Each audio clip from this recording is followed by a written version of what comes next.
Welcome to Mom on Purpose, where it's all about helping moms overcome challenges and live their best lives. My hope is by being here, you are more inspired to become the mom you were made to be. I'm Natalie, your host, a wife, boy mom, dog mama, Chicagoan, and former lawyer turned professionally certified coach. If you're here to grow, I can help. Let's go. Hello, my beautiful friend. I am so happy to be here with you today, and I'm so happy to be doing this work with you. I was just noticing that I've been applying these tools so much in my personal life. I really cannot imagine living without them, particularly doing motherhood without them. It is one of the most incredible growth journeys. And like all growth journeys, there are ups and downs, and having the right tools and feeling really empowered to navigate those challenges is what makes it possible without losing your mind. It really does make everyday life more manageable, easier, more fun, more enjoyable, and really gets you unstuck. So I just have gratitude on my heart. Thank you for being here. Today, I want to talk with you about one of my favorite tools. It is a 5-part process that I teach inside the Mom on Purpose membership, and I also have been really using it personally in my own life. And I thought that I want to bring it to you here on the podcast so that you can use it as well. So I recommend writing this down, or you can head on over to the show notes, click on the link, and you can download the transcript, and you'll get the 5 steps of a disempowered mindset and of an empowered mindset. Because the more that you're able to kind of have these memorized, the better you'll be equipped to use this tool. So I'm going to go over what the elements are, and then also go through some examples so you can really see how you would apply this in your everyday life. So there's the disempowered mindset, and then the empowered mindset is the inverse of it. So I'll go through the 5 elements of a disempowered mindset first. The first element of a disempowered mindset is that you are in emotional blame. You think that how you're feeling is someone else's fault. The reason that you feel resentful is because of your husband, or the reason that you feel frustrated is because of your mother-in-law.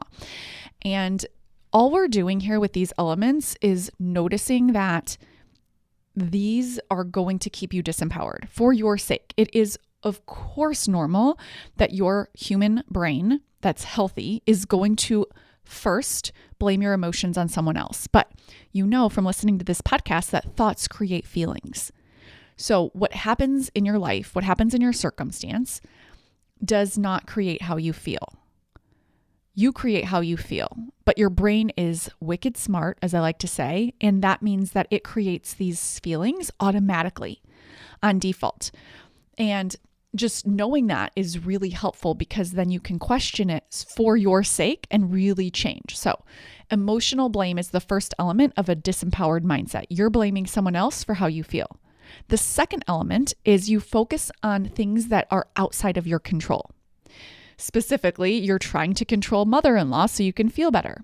Mother-in-law is outside of your control. Or you're trying to control your spouse. And of course, spouse is outside of your control. Or maybe your kids are struggling in school, and so you're trying to control what's going on at school and kind of get to the bottom of things. Anytime that your brain is focused on things that you can't control, which is everything that other people are doing and saying and feeling, all of those things, you will feel very disempowered. This can even come up in really seemingly positive ways. So for example, if your child is feeling sad, how often do we try to make them feel better? We try to fix their feelings. And then sometimes what they do, because they sense that, is they make their feelings bigger. What they're saying is, you're not seeing me, mom, so I'm going to make this feeling bigger. That's because you're focusing on things you can't control. You can't control if your child is feeling sad. I am able to handle my strong-willed son's tantrums so much more effectively because I don't try to control his frustration. I just allow him to be frustrated, which of course he's going to be frustrated anyways. That doesn't mean I don't care about it. Of course I care, and of course I validate him. But there's a huge difference between validating him and trying to change him. So if you are focused on things you can't control, like trying to change how your kids feel, or trying to change what's going on in the neighborhood or something just outside of what you can control, then you will feel very disempowered. The third element of a disempowered mindset is rejecting reality. You are thinking that something has gone wrong, that things should be different. You are arguing with what is. That is what happens when you are really rejecting reality. The fourth element is when you are problem focused. So instead of coming up with solutions, you're just dwelling on the problem. You might be venting to your husband about your sister-in-law, and you're just going over and over and over everything that happened again and again and again. And it's making the problem bigger and more dramatic. And it's really seemingly useful, but it's actually not useful. And it really keeps you stuck in that disempowered place. And the fifth and final element is that when you check in with your body, the emotion fueling you is something like fear, anxiety, worry, resistance. It's a negative emotion that isn't useful. So kind of a side note, there are negative emotions that are useful. So my dog was sick recently and I was sad. I want to feel sad when my dog is sick. I don't want to feel happy about that. That's a useful negative emotion. But here, I'm talking about when you are fueled by something like fear or anxiety or worry that leads to all of that ruminating and stuckness that keeps you disempowered. So those are the 5 elements of a disempowered mindset. Number 1, emotional blame. Number 2, focusing on things you can't control. Number 3, rejecting reality. Number 4, being problem focused. And number 5, being fueled by fear or other negative emotion that isn't useful. The reason that a disempowered mindset is so harmful for you is that it disempowers you. And what I mean by that is it keeps you stuck. It will create kind of this low grade misery for you, and it will feel like it's impossible to navigate the challenge that you are currently facing, whether that is something as small as your husband keeps eating your favorite snacks, or it's something that is much bigger and more important in your life. It doesn't matter. If you are doing any of these 5 elements, then you will feel disempowered and you won't be able to move forward. You'll probably think it's because of the circumstance, but really it's because of one of these elements. So contrast that with the 5 parts of an empowered mindset where you take emotional responsibility. This means that you know that how you're feeling is caused by what you're thinking. You are witnessing your kids fighting at bedtime and you say to yourself, I'm feeling really frustrated and I know it's because of what I'm thinking. And that's okay. I can feel frustration. It doesn't mean that you never feel frustrated or that you're all of a sudden this robot, but instead you just take responsibility for how you feel. This is a game changer. The second element is that you focus on things that you can control. So regardless of what someone else says or what someone else does, you shift your focus back to you and you focus on who you want to be, your thoughts, your feelings, and your actions. So, for example, if your mother-in-law says, I really think you should be disciplining and punishing your kids, it's not trying to correct mother-in-law. It's not trying to make her know that she's wrong. It's not trying to get her to be different and understand your way. Instead, it's just focusing on who you want to be. And it might take you a minute to come up with who you want to be in that scenario when mother-in-law says those things. But when you focus your attention back on you and showing up as the daughter-in-law that you want to be, it is life-changing because it allows you to really let go of what you can't control. I promise you, and you probably know this if you are a control enthusiast like myself, when you try to focus on things you can't control, you really will feel a little bit crazy because it never works. And this goes not just for mother-in-laws, for your own kids. And this can sound very lovely as well. It's trying to, help your kids behave in a better way when they're in public. Maybe you're out to eat and you're thinking, if I could just get them to be polite and say please and thank you and not throw food at each other, and trying to control them really will leave you feeling disempowered. Now, people often think that when I say this, what I'm saying is you should just not care and let your kids throw food at each other. That is not what I'm saying. But what I am saying is that when your kids throw food at each other, You don't try to get them to be different. You don't think thoughts like something's gone wrong, they know better. Instead, you focus on who you want to be when your kids behave in that way. You probably want to be a mom who maybe removes what they're throwing or takes them outside and talks with them about what's going on for them. But the best parenting strategies where you show up connected and sturdy and strong and compassionate and whatever other emotion you want to feel are going to come from you controlling you. When you feel frustrated and out of control, that is when you feel disempowered, like you can't figure out how to get someone else to behave differently. I call it like get my child mode or get my husband mode.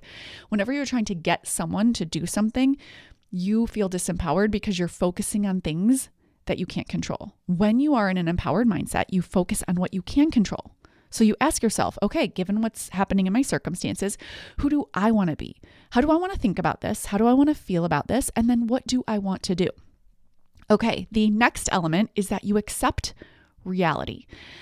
This means that even when it's challenging, even when you have this tendency to wish your kids were different than they were, you say back to your brain, you know what? This is exactly how it's supposed to be. I didn't anticipate this, but this is who my kids are supposed to be. This is exactly what is supposed to be happening. How do I know? Because it is what's happening. This doesn't mean you're glad it's happening, but it does mean that you accept what's happening. It's sort of like, okay, this isn't my favorite thing, but I accept it. This really removes any resistance almost immediately. It can be really, really powerful for any kind of challenge that you are going through that you didn't anticipate. Maybe your kids are struggling at school and you really didn't see this coming. Instead of having a thought that rejects reality like this shouldn't be happening, instead it's, oh, yeah, of course this is happening. This is supposed to be happening. How do I know? Because it is happening. And now what? That is a much more accepting place to be in, and you'll be so much more empowered when you kind of really do accept exactly what is. The fourth element of an empowered mindset is that you are solution focused. It's saying, okay, given what's happening, now what? Where do we go from here? So often when you are feeling really disempowered, you will have default thoughts like, I don't know. I don't know what to do next. I don't know how to solve this. There's no way out. It can feel very stuck. This is, again, a normal part of the human brain. But when you kind of take a look at it through this framework, you can catch your brain, you can catch yourself, and you can shift from I'm stuck, there's no way out, I don't know what to do, just ever so slightly, and it will help you move forward. For example, instead of thinking, I don't know what to do, I don't know how to get out of this, you can just add the word yet. I haven't figured this out yet, but I'm working on it. I'm going to put my brain to work on some solutions. That slight shift in your thinking will completely change your experience. It will keep you from feeling disempowered. You will feel much more empowered and capable because you are capable, my friend. No one is coming. You are the one. And that is a beautiful thing. And the last element of an empowered mindset is that you are fueled by useful, positive emotions like self-confidence. So those are the 5 elements of an empowered mindset. You take emotional responsibility, you focus on things you can control, you accept reality, you're solution focused, and you're fueled by useful, positive emotions like self-confidence. Now let's go through a client example from the Mom on Purpose membership platform. Just so you know, there is a 24/7 written coaching forum, which means that you can come in anytime, day or night, and write in to get coaching. And the answers are published publicly within the site, but they are published anonymously. And I cannot tell you how helpful and connecting it is to read through some of the coaching submissions. So number one, you don't feel like you're so alone because you're not, but this is just so incredibly validating. And number two, so you can see how these tools are applied to different scenarios and you can use them in your life, even if the example is slightly different. It's really, really powerful. So here is one of the submissions that I think is a really good example for using this framework. The submission reads, "Can you please share some advice on how to relax when you're with your kids? I have a 5 and 7-year-old and I feel like I'm always on guard regarding their behavior when I'm with them around other people. I know I can't control their behavior and they have their own agency, but I'm having a hard time letting go of staying on top of their behavior, making sure they are going to be polite and not annoying other people. I feel embarrassed if I don't like their behavior that occurs, like I'm a bad parent." Okay, so I can totally relate to this because on default, that human brain of ours, the healthy human brain, really cares about what other people think. And that means it's going to look outside of us for approval because approval means we're doing a good job. But for obvious reasons that you can quite clearly see, that really leads to us getting our own validation for our goodness from things we can't control. So it really will leave you feeling disempowered. And I want to go through the elements. So if this was a challenge that you were facing, this is how you would do it. You would go through each of the elements like we're going to do here. From a disempowered place, this client would focus on the kid's behavior and trying to get her kids to change and always be polite. And then make sure that no one is ever annoyed. There would be no plan for when that doesn't happen. There would be no clear expectations or consequences set ahead of time. There would be a lot of worrying about what could happen. Instead of enjoying time together out in public as a family, the client would end up almost a little bit neurotic, trying to control what's outside of her control, like worrying about all of what ifs and therefore unable to enjoy herself and relax. So one option is if I'm not hyper focused on my kids' behavior, then the opposite must be true. I just don't care about their behavior and they are rude to other people. I let them be rude and nothing happens. But what I want you to see is that those are not the two options. So what you want to do is get to an empowered mindset where you meet yourself in the middle. It's not that you care so much that you're trying to control it because it's outside of your control, or that you don't care at all, that you're ignoring it. So if you think of a spectrum, those are two opposite ends. It's a little bit of all or nothing thinking there, where you're either trying to control their behavior and obsessing over it, or you're just completely ignoring it. In the middle is where you care about their behavior, but you also know that it's outside of your control. And your job as mom is to control yourself and to teach them and to hold boundaries. You also get to decide what you make their behavior mean about you. And on default, you will make their actions mean whether you are a good or bad mom. This is not advisable for obvious reasons. You are an amazing mom. Their behavior has nothing to do with it because you can't control their behavior. You are doing a really great job and you can continue to teach them without making it mean that you're doing good or bad. Now let's take a look at this exact example from an empowered mindset. From an empowered mindset, this client would focus on having expectations that are clearly communicated to her kids, as well as the consequences, but not from an authoritative, I'm trying to control you place, but just from a place of, I'm on the same team as my kids, and this is how I want to show up. I want to teach them what I want to teach them, and I have confidence that they'll do their best, even when their best is pretty bad, and I don't need to make that mean anything about me as a mom. And I know that there are going to be some times when my kids don't follow the rules. They don't do what I teach them. And that's okay. I can validate their feelings and hold boundaries. I know that they are learning and growing, and they're not supposed to be perfect. And that means that sometimes people might get annoyed, and that's okay. I know that that's coming from what they're making it mean about them and about the world and about how kids should be in public. And that's okay. I don't have to try to be a certain way or be perfect or turn my kids into robots so other people never get annoyed. I don't have to feel embarrassed. I can just let other people feel how they want to feel.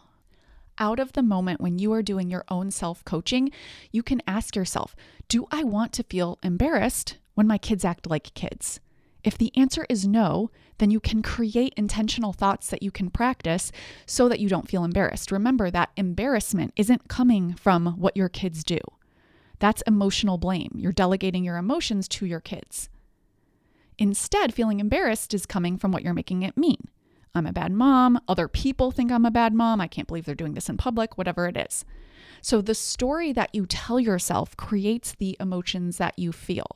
So taking an example like this, you can go through each of the 5 elements and see how if you're creating disempowerment for yourself, it would be really unhelpful. Versus if you get to an empowered mindset, you're going to feel so much more capable and you'll have a completely different experience, even if your kids act exactly the same. That is the power of using a framework like this. So the next time that you are experiencing a challenge, ask yourself, am I in emotional blame? Am I focused on things I can't control? Am I rejecting reality? Am I problem focused? Am I fueled by unhelpful emotions? And if the answers are yes to any of those, it doesn't mean that you're a bad person or you're doing it wrong or you should judge yourself or anything like that. It just means that there's an opportunity for you to increase your capacity to grow. And you can shift into, how can I take emotional responsibility for what's happening right now? Or how can I focus on things that I can control? Or what would accepting reality look like in this situation? Or what are some solutions that I can come up with for what's going on right now? Or what do I want to feel with respect to this challenge? Again, it's like if my kids are having a hard time, I probably don't want to feel happy.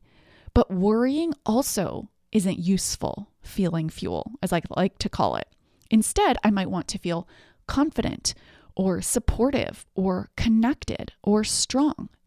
Choosing emotions on purpose is managing your mind and your body, and it will help you navigate challenges with your kids for the rest of your life, whether they are little ones or they are adults, because the default brain is wired for survival. That means it's wired to worry. It's wired to get anxious. It's wired for fear.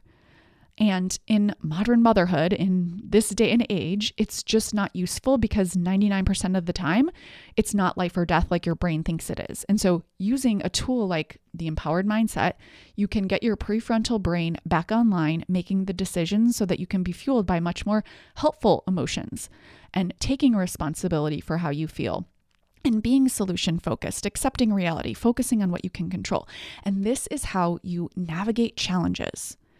My work is never to try to get you to avoid and never experience challenges. I'm not trying to prevent challenges from ever happening. I am trying to help you feel so much more prepared for those challenges.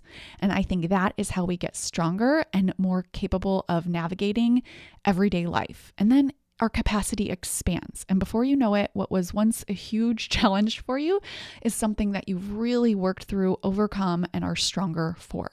That is my hope for you, my friend. So go through these elements whenever you are having a challenge, shift from a disempowered mindset to an empowered mindset. And I promise you, it will be life-changing. And of course, if you want more help on this, I would love to coach you inside the Mom on Purpose membership.